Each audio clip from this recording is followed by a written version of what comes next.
मामला यह है कि बॉलीवुड के पार्श्व गायक श्री उदित नारायण झा, जो कि 1984 में बिहार के रंजना झा के साथ में उनकी पहली शादी हुई थी। उसके बाद में वे मुंबई चले गए और वहां पर उन्होंने नेपाल की एक सिंगर दीपा से उन्होंने शादी कर लिया और इस शादी को उन्होंने गौन कर दिया।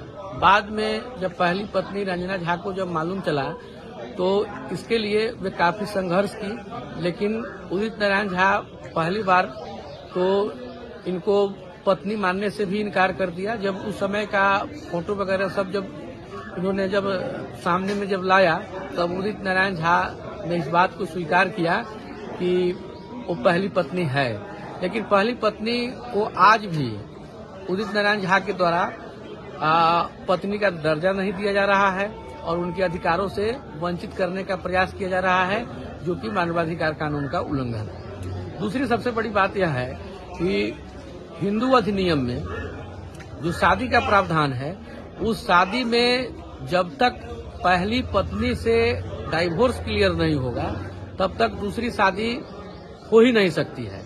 यह पत्नी पर भी लागू होता है और यह पति पर भी लागू होता है।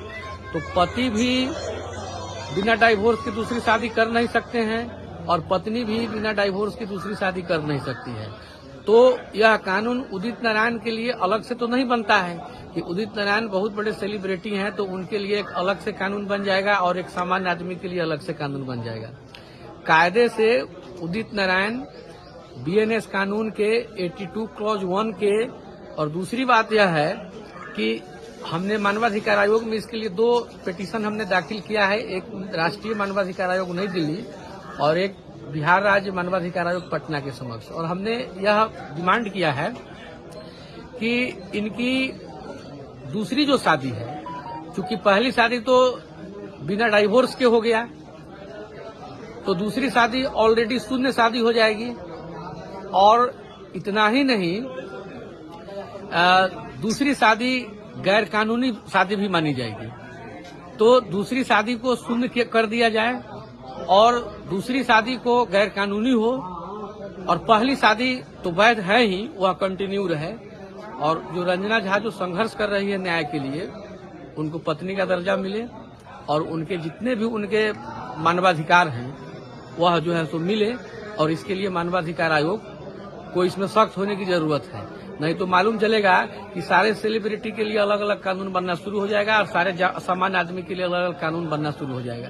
तो कानून का इस पर जो है शिकंजा मजबूत होना चाहिए, इसलिए कि कानून से बड़ा कोई भी नहीं है, चाहे वह देश के सुप्रीम ही कोई क्यों नहीं हो, कानून सबके लिए बराबर है।